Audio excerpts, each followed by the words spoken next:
بسم الله الرحمن الرحيم بسم اللہ الرحمن الرحیم۔ آپ کے سامنے اللہ کے نبی صلی اللہ علیہ وسلم کی ایک حدیث بیان کی جا رہی ہے۔ یہ حدیث موطا امام مالک میں موجود ہے۔ حدیث کے عربی الفاظ ہیں: عن صفوان بن سلیم انه قیل لرسول اللہ صلی اللہ علیہ وسلم ایکون المؤمن جبانا قال نعم قیل ایکون المؤمن بخیلا قال نعم فقیل له ایکون المؤمن کذابا قال لا۔ اس کا ترجمہ ہے، حضرت صفوان بن سلیم سے روایت ہے کہ رسول اللہ صلی اللہ علیہ وسلم سے عرض کیا گیا کہ کیا مسلمان بزدل ہو سکتا ہے؟ آپ صلی اللہ علیہ وسلم نے فرمایا ہاں، مسلمان میں یہ کمزوری ہو سکتی ہے۔ پھر عرض کیا گیا کیا مسلمان بخیل ہو سکتا ہے؟ آپ صلی اللہ علیہ وسلم نے فرمایا ہاں، مسلمان میں یہ کمزوری ہو سکتی ہے۔ پھر عرض کیا گیا کیا مسلمان کذاب یعنی بہت جھوٹا ہو سکتا ہے؟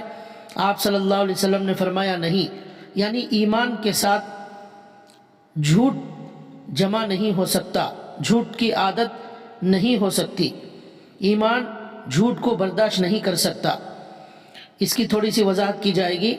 اس حدیث میں اللہ کے نبی صلی اللہ علیہ وسلم یہ فرما رہے ہیں کہ بخل اور کنجوسی اور بزدلی اگرچہ کہ یہ بھی بری عادتیں ہیں، کنجوسی اور بزدلی، لیکن یہ دونوں خصلتیں انسان کی فطری کمزوریاں ہیں، جس کی وجہ سے ایک مسلمان میں یہ ہو سکتی ہیں، لیکن جھوٹ کی عادت اتنی بری ہے کہ وہ ایک مومن کے اندر نہیں ہو سکتی۔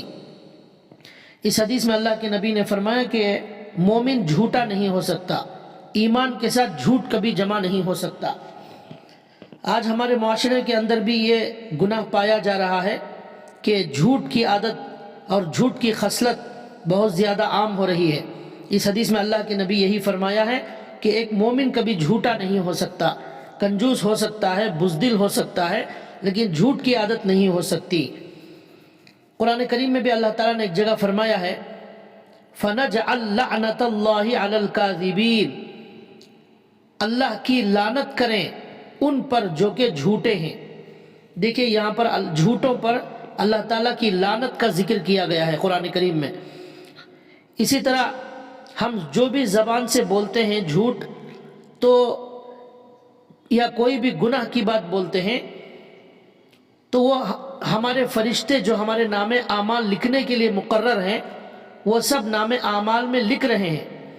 زبان سے ہر جھوٹ، ہر غیبت، ہر چغل خوری، ہر بہتان کا جواب کل اللہ تعالیٰ کے دربار میں دینا ہوگا۔ قرآن کریم میں موجود ہے ما یلفظ من قول الا لدیہ رقیب عتید، کوئی بھی بات زبان سے انسان نکالتا ہے تو اس کے پاس ایک نگران یعنی فرشتہ تیار رہتا ہے۔ ہر چیز زبان سے نکلی ہوئی فرشتہ اس کو نوٹ کرتا ہے اور لکھتا ہے۔ کل قیامت کے دن اللہ تعالیٰ وہ نام اعمال بندے کے ہاتھ میں دیں گے، اس کے اندر جو کچھ بھی اچھا یا برا کہا ہے وہ سب کا سب وہاں لکھا ہوا ہوگا۔ اس لیے اس گناہ سے، اس جھوٹ سے ہمیں اپنے آپ کو بچانا ہے، اور یہ جھوٹ کبیرہ گناہوں میں اسے شمار کیا گیا ہے، یعنی بڑے بڑے گناہوں میں اس کو شمار کیا گیا ہے۔ ایک حدیث میں آتا ہے، حضرت ابو ہریرہ رضی اللہ عنہ فرماتے ہیں کہ نبی کریم صلی اللہ علیہ وسلم نے ارشاد فرمایا کیا میں تمہیں وہ گناہ نہ بتلاؤں جو کبیرہ گناہوں میں سے بڑے بڑے گناہ ہیں؟ پھر صحابہ نے عرض کیا ہاں۔ پھر آپ صلی اللہ علیہ وسلم نے ارشاد فرمایا بڑے بڑے گناہوں میں سے ایک گناہ اللہ کے ساتھ شریک ٹھہرانا ہے، اور دوسرا گناہ والدین کی نافرمانی کرنا ہے۔ پھر اللہ کے نبی صلی اللہ علیہ وسلم نے فرمایا تیسرا بڑا گناہ جھوٹ بولنا ہے۔ دیکھیں یہاں اللہ کے نبی نے جھوٹ کو کبیرہ گناہوں میں شمار کیا ہے۔ اور ایک حدیث میں اللہ کے نبی صلی اللہ علیہ وسلم فرماتے ہیں کہ وہ شخص برباد ہو جو ایسی بات بیان کرتا ہے تاکہ اس سے لوگ ہنسیں، لہذا وہ لوگوں کو ہنسانے کے لیے جھوٹ بولتا ہے، ایسے شخص کے لیے بربادی ہو، ایسے شخص کے لیے بربادی ہو۔ اللہ کے نبی نے 2 مرتبہ فرمایا۔ تو دیکھیے اس سے معلوم ہوا کہ کبھی کبھی انسان جو کسی کو ہنسانے کے لیے بھی جھوٹ بولتا ہے تو اس کے لیے بھی بربادی کا ذکر حدیث میں کیا گیا ہے۔ تو جب ہنسانے کے لیے بھی جھوٹ بولنا یہ بھی جھوٹ ہے، یہ بھی گناہ ہے، تو پھر وہ جھوٹ جس کی وجہ سے 2 لوگوں کے درمیان نفرتیں پیدا کی جائیں، وہ جھوٹ جس کی وجہ سے کسی کو دھوکہ دیا جائے، وہ جھوٹ جس کی وجہ سے دشمنیاں پیدا کی جائیں، کسی کا نقصان کیا جائے، کسی کو تکلیف دی جائے، تو پھر وہ کتنا بڑا گناہ ہوگا۔ تو لہٰذا اس سے ہمیں بچنے کی پوری کوشش کرنا چاہیے۔ اللہ کے نبی صلی اللہ علیہ وسلم نے اپنی حدیثوں کے اندر اس کے بارے میں بہت سخت وعیدیں اور بھی بیان فرمائی ہیں، اور اللہ کے نبی نے اس سے بچنے کی پوری تاکید کی ہے، اور یہ فرمایا ہے کہ مومن کبھی جھوٹا نہیں ہو سکتا۔